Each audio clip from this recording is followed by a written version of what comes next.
Like eLight Mission Gun Choir, abanye babo bakhona ama-members bangapha seGwanda. Ama-members e-LMT singathi akhona indawo zonke, iningi labo likhona eliseGwanda. Yibona ngathi nabantu besapractice isahlabela bekhona ngabeGwanda bekwethisa. Sebehlabela nje ngokukwethisa ngendingo ngokuswela nje isponsor sokuthi be-record. Ziningi ezingoma esezakhompozwayo ze-LMT ezingarekhodwanga abantu behlabela bekwethisa. Njalo abanye bakhona khona lapha basemakhaya, abanye base ngendawo ezitshiyeneyo nje eZimbabwe. Abanye bakhona baphila kodwa. Baphila. Part of members zonke yayinganani igroup yayinkulu nganani? I-LMT yayigroup of 25. 25. Lokho bekhona bonke 25? Hayi, abanye sebasishiya. Kodwa i-majority lokho ikhona. I-majority ingaba into esekhona. Sethembuzulu namhlanje uzibona ukuthi namba baphila vele abantu bayala phela sozibavume babona vele ngendlela okhanya usemncane ngaye ukuthi ha umuntu wami empini ekhanya ngane intombazana nje. Hayi, okunye ukuziphatha ngokuzigcina bakhona okhanya ukuthi empini phela kwaku-exercise kwakugijima ngema-training lapha bakusebenzi. Yikho kwasenza ukuthi basibisela phansi nje lanxa sesifika lapha after independence kwakungathiwa kosiqalisa ukukhula saqalisele emuva. Usuke lapha eBotswana balithwala ngendiza lafika eZambia kule 13 years. Ekufeni kona ngale manje siqalisa ukubona ke ilizwe ngaliqondakaliyo kwaba njani bo?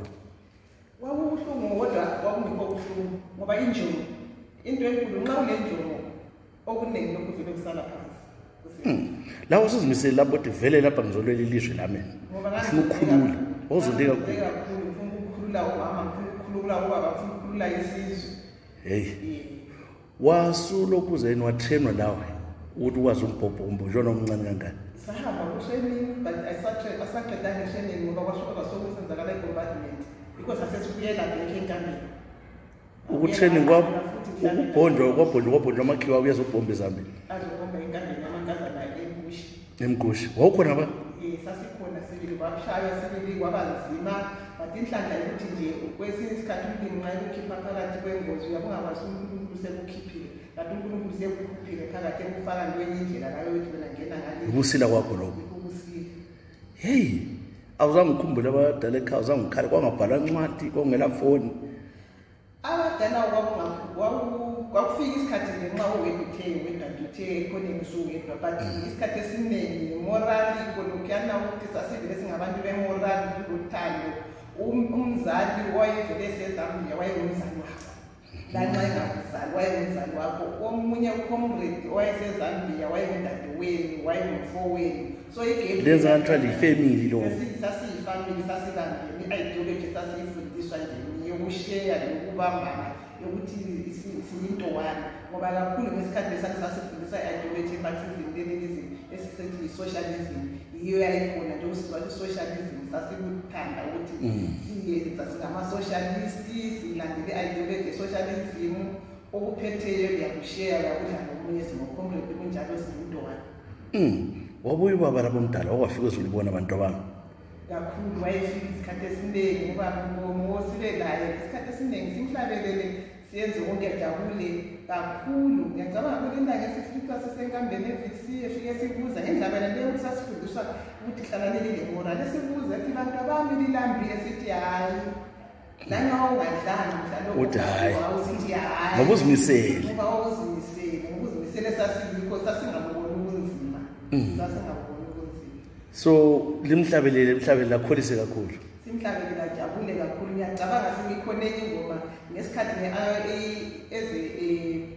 akweli attempt yokumcapture okwakungoma sinengoma la esayikhompozayo sayihlabelela eyayisithi wefuna indiza mtshina khona lebhekitheni befuna ukumntshontsha bemuse thina inkokheli yethu bayayifuna yona inkokheli yethu bayayifuna yona osilili nayo yimilitary osilili nayo yimilitary ngelibhasi emuva yayivuma isithi yehlula indiza mtshina khona lebhekitheni befuna ukumntshontsha sasihlabela kunjani sasimhlabelela ama-events onke njengoba sithi i-LMT was a sort of history book ebhaliweyo thina sindezi i-LMT mina ngitshela ukuthi ngiyi-history book yeZambia okokuthi nxa ngingathola ithuba ngibhale liyaphuma sibili liyaphuma ibhuku ngoba akula event impela isenzakala sibili ngaphandle kokuthi siyirekhode nge-music. Hayi, u-LMG wasevela ngo-Light Machine Gun Choir.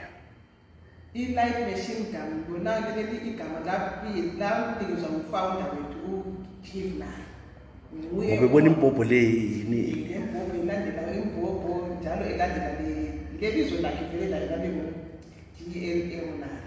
So wayihlanganisa ukwenza into inye. Hayi umuntu waye-intelligent lwana.